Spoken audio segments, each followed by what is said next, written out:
नमस्कार विद्यार्थी मित्रांनो, आपल्या एस-पी मॅथ अकॅडमीमध्ये सर्वांचं स्वागत आहे. चला तर मग आज आपण शिकणार आहोत येत्या 8वी म्हणजेच आपला पहिला topic rational and irrational number आणि त्याच्यातला प्रॅक्टिस सेट आहे आज 1.2 आज आपण इथं शिकणार आहोत. चला तर मग जास्त वेळ न घेता आपण सुरुवात करूया rational and irrational number. Okay. चला. प्रॅक्टिस सेट आहे 1.2 आणि ज्या विद्यार्थ्यांनी प्रॅक्टिस सेट आपला 1.1 बघितला नसेल, पहिले ते पाहून घ्यायचा, नंतर 1.2 तुम्ही बघू शकता. ओके. चला. मग काय म्हणले practice set compare the following number म्हणजे काही नंबर्स आहेत आपले ते कंपेअर करायचे म्हणजे लहान मोठेपणा आपल्याला ठरवायचे. लहान मोठेपणा ठरवत असताना बघा आता आपला पहिला क्वेश्चन आपल्या प्रॅक्टिस सेटचा हा पहिला क्वेश्चन प्रश्न आहे आपल्याला याच्यातला लहान आणि मोठेपणा ठरवायचे. ओके. चला चला चला काही गडबड करा. बघा आपला -7 आणि -2 ही संख्या आहे याच्यात आपल्याला लहान आणि मोठेपणा ठरवायचे बेटा. तर बघा नेहमी लक्षात ठेवायचं ज्या वेळेस दोन संख्या मायनस मध्ये असतील जी संख्या लहान असते ती संख्या मोठी असते. आपली एक नंबर लाईन आहे तुम्हाला माहित आहे. ओके इकडे लक्ष द्या थोडं. 0 इकडे 1 हे 2 हे 3 हे 4 हे 5 इकडे -1 -2 -3 -4. ओके. इकडे संख्या आपल्या लहान होत जातात आणि इकडे संख्या आपल्या मोठ्या होत जातात. ओके मोठ्या होत जातात म्हणजे -4 पेक्षा -3 मोठा -3 पेक्षा -2 मोठा -2 पेक्षा -1 मोठा -1 पेक्षा कोण बेटा बेटा 0 मोठा इकडे मोठ्या होत जातात. मग त्या अर्थी बघा इथं दोन संख्या मायनस मध्ये आहेत. जर दोन संख्या मायनस मध्ये असतील जी संख्या लहान असते ती संख्या मोठी असते. ओके एवढं आलं. मग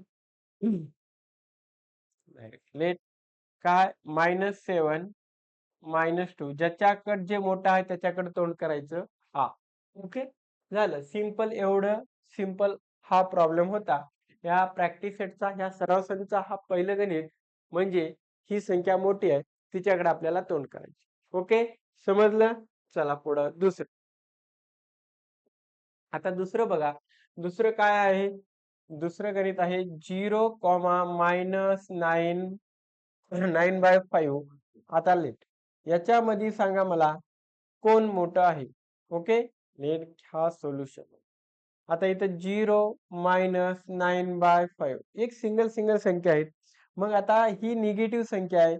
0 किती झालं पॉझिटिव्ह आहे. मी आताच एक नंबर लाईन तुम्हाला दाखवली होती की जर -1 पेक्षा 0 मोठा -2 पेक्षा 0 मोठा -4 पेक्षा 0 मोठा मग इथं कोणती संख्या आहे बेटा आपली मायनस मध्ये आहे. -9/4 म्हणजे मायनस मध्ये असेल तर 0 आपला मोठा झाला. ओके 0 काय झाला मोठा झाला. हे त्याचं उत्तर. समजलं असेल तर जाऊ पुढच्या प्रश्न. आता पुढचा प्रश्न बी एकदम सोपा आणि साधा सिंपल आहे. 8/7 आणि 0. ओके आता मला सांगा याच्यामध्ये कोण मोठा असेल. कारण अगोदरच्या गणितात ह्याची संख्या होती फ्रॅक्शन मध्ये तर ती निगेटिव्ह होती म्हणून 0 मोठा झाला.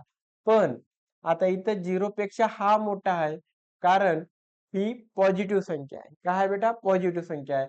जर आपण 8 ला 7 न भागलो 7 एक 7 म्हणजे 1 पॉइंट इथं आला पॉइंट दिलं तर इथं किती झालं बेटा 1 उरलं 7 2 10 म्हणजे 0 पेक्षा 1.2 समथिंग काहीतरी संख्या येतील म्हणजे ही हा 8/7 हा फ्रॅक्शन काय झाला ग्रेटर दॅन झाला 0 पेक्षा. ओके समजलं. समजलं असेल तर चला पुढं. चला चौथा क्वेश्चन. आता हा चौथा प्रश्न एकदम साधा सिंपल आहे बेटा. काय म्हणते -5/4 1/4 याच्यातली संख्या आपल्याला मोठी ओळखायची. मग मोठी बघा काय राहणार आहे -5/4 आणि 1/4. आता इथे डिनॉमिनेटर सेम आहे. काय बेटा डिनॉमिनेटर सेम असेल तर आपण डायरेक्ट करू शकतो. नाही केलं तर याला क्रॉस मल्टिप्लाय केलं तरी जमते. 4×5 -20 4 1 4. ओके कोण मोठा हे मायनस निगेटिव्ह आहे म्हणजे हा मोठा म्हणजेच परंतु -5/4 पेक्षा 1/4 हा मोठा झाला. काय झाला बेटा मोठा झाला. -5/4 ग्रेटर दॅन 1/4. ओके ह्या प्रकारे आपल्याला गणित सॉल्व्ह करायचे आणि आपण इथं डायरेक्ट पण करू शकता कारण डिनॉमिनेटर सेम आहे. ओके, डिनॉमिनेटर सेम म्हणजे 1/4 हा मोठा आहे. समजलं? समजलं असेल तर चला पुढं.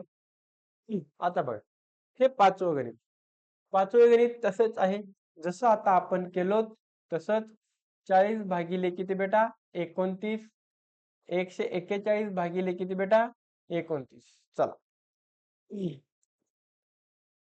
40 भागिले 29, सॉरी 40 है ना, 40/4 29. चला, 141/20. आता जर डिनॉमिनेटर जे सेम असेल, जी संख्या मोठी आहे ती संख्या काय राहणार आहे? मोठी राहणार आहे. ओके, म्हणजेच आपली 40 भागिले 29 ही 141 मोठी संख्या असणार आहे, जर डिनॉमिनेटर सेम असेल तर. ओके, झालं, सिंपल, खतम. कोणती मोठी संख्या राहील?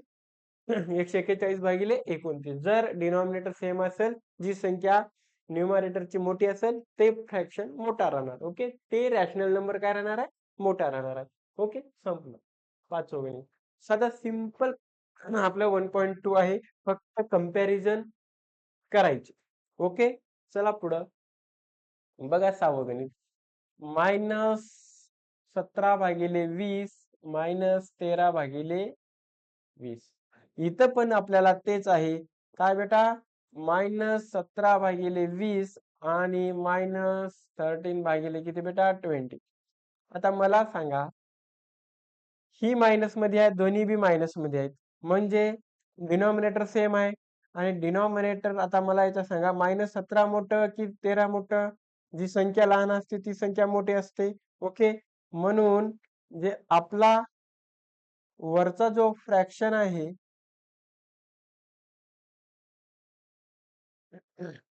इकडला, मग हे झालं -13/20. ओके, -17/20 म्हणजेच -13/20 हा फ्रॅक्शन आपल्या ह्या फ्रॅक्शन पेक्षा काय झाला? ह्या रॅशनल नंबर पेक्षा हा रॅशनल नंबर काय झाला बेटा? मोठा झाला. ओके, डिनॉमिनेटर सेम असल्यावर तर टेन्शनच नाही. ओके, मग ज्या वेळेस आता बघा इथं इथं डिनॉमिनेटर आपला सेम नाहीये, मग आता ह्या टाइपला काय करायचे आपल्याला? इथं आहे 15/12 आणि इथं आहे 7/16. Okay, solution. मग अशा टाइमला काय करायचे आपल्याला? अशा टाइमला काय करायचे? यानं याच्यासोबत मल्टिप्लाय करायचं, यानं याच्यासोबत मल्टिप्लाय करायचं. 12/7. मग यानं याच्यासोबत करत असताना हे 15चा वर्ग 225 मध्ये मी 15 मिसळतो.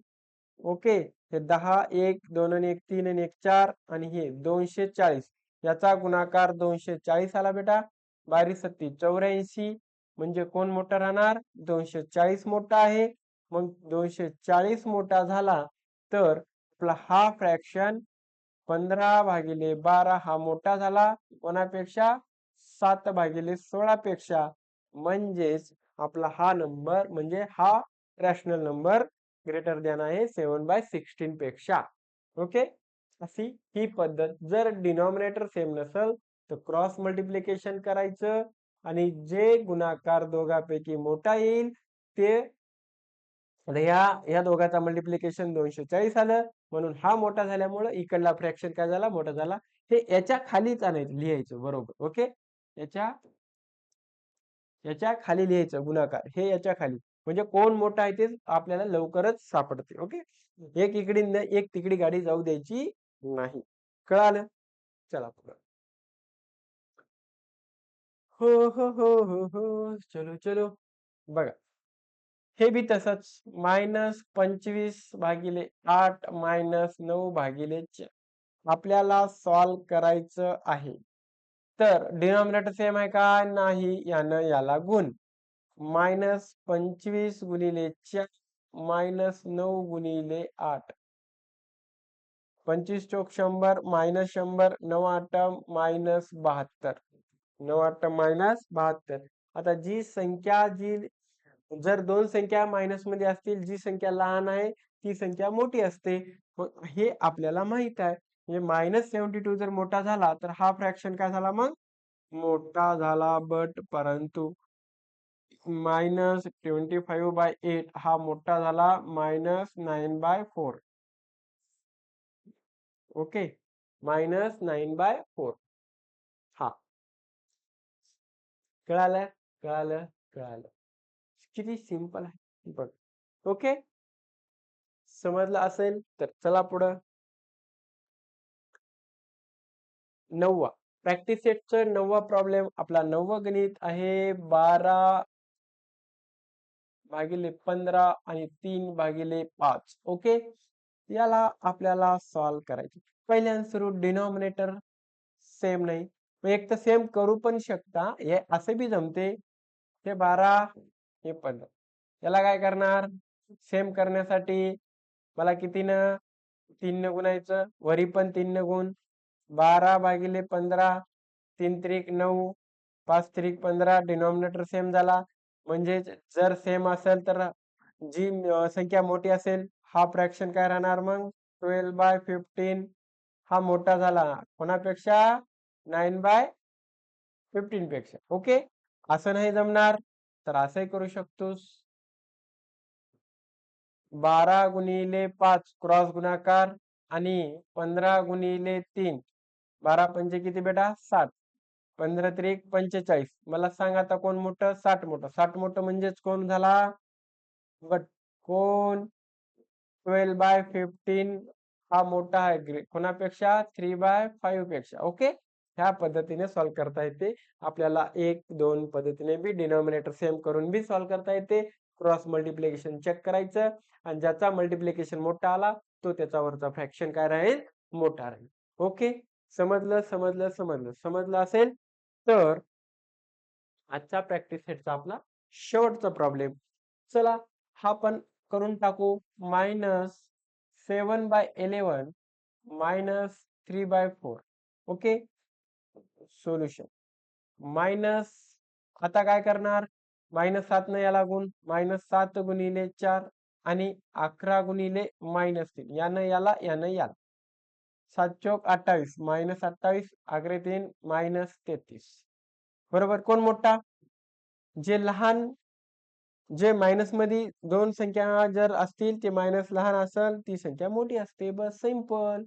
-7/11 हा ग्रेटर दॅन झाला कोणापेक्षा -3/4 पेक्षा. बट खतम. ओके, ह्या पद्धतीने आपल्याला हा प्रॅक्टिस सेट पूर्ण आपल्याला झालेला आहे. ओके, खतम. फक्त याचं कंपॅरिझन करायचं होतं कोणाचं, रॅशनल नंबरचं. ओके, समजलं असेल तर बेटा व्हिडिओला लाईक कर, चॅनलला नवीन असेल तर सबस्क्राईब कर आणि बेल आयकॉनच्या बटनला प्रेस कर. ओके बेटा.